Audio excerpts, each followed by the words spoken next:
Hi. Right. Hi, everybody. I'm glad you said Leda work in progress.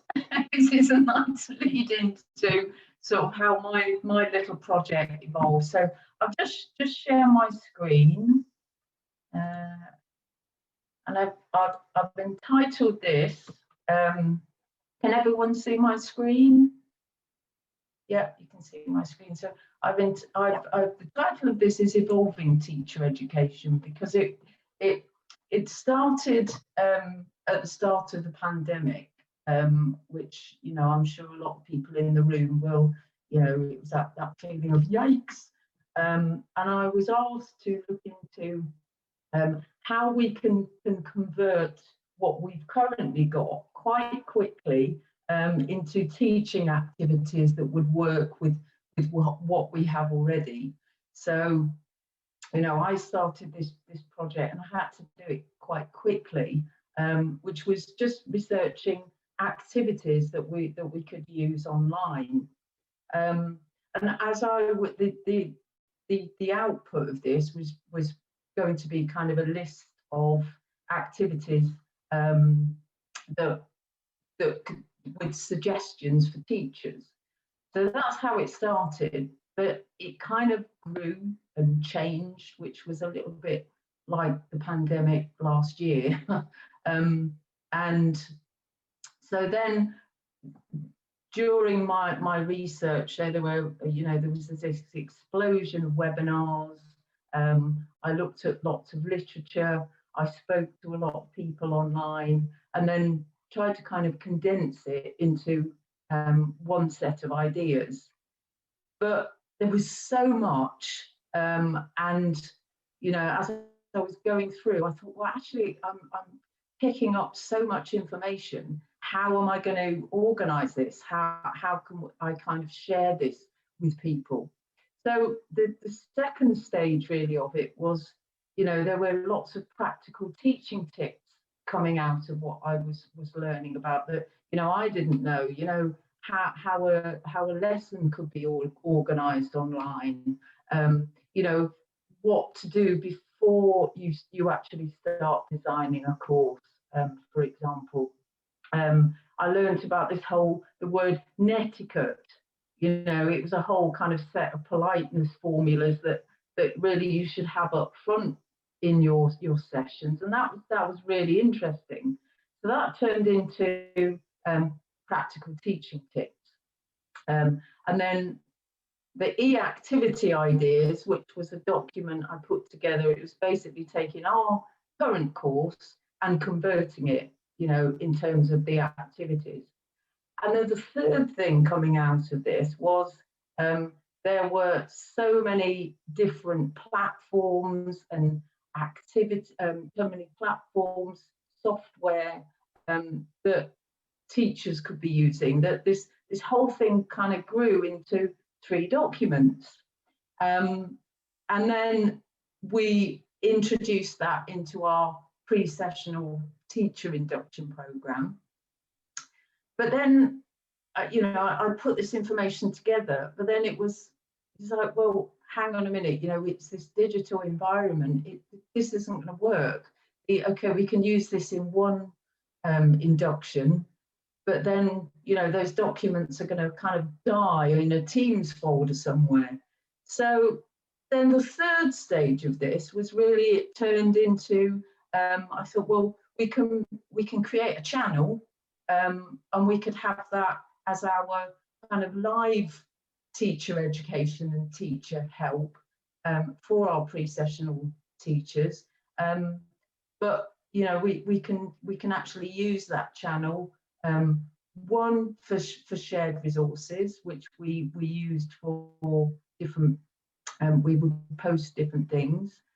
It was also really useful. We found that actually when we were starting teaching, there were lots of things on the platform that we didn't know how to do, and so again, that second teach channel, as we called it, that ended up being very, very useful to share questions, and then other teachers would answer.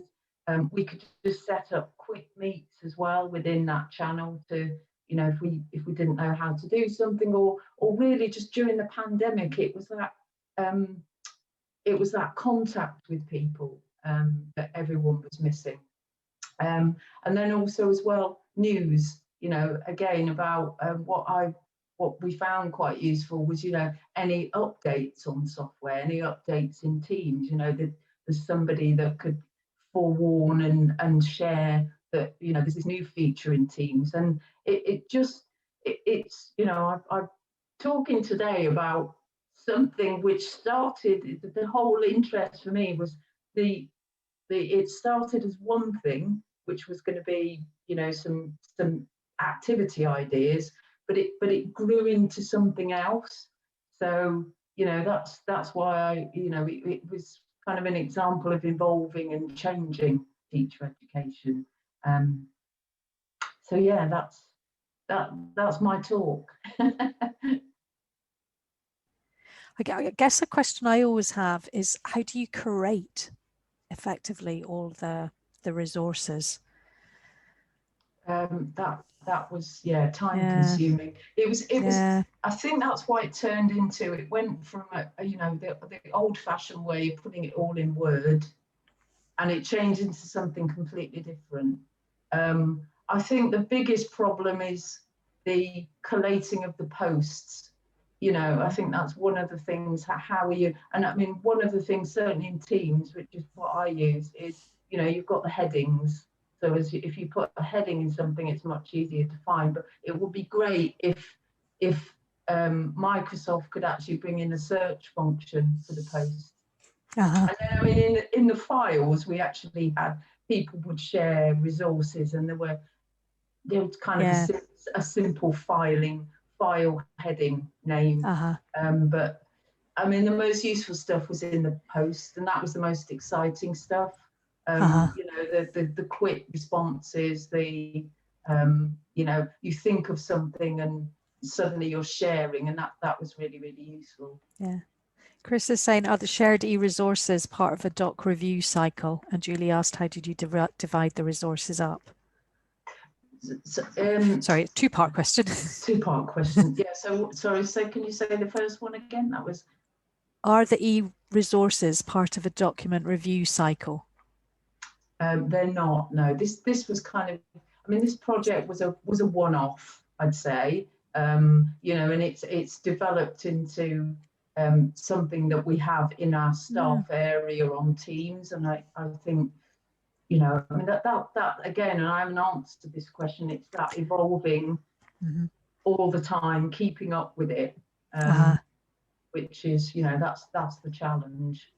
Yeah, and it's always a challenge when you've finished a really busy period to think, oh, how do I evaluate and think about what was useful for teachers? But I mean, it's kind of that I would say was a start point, and then that's evolved into other forms.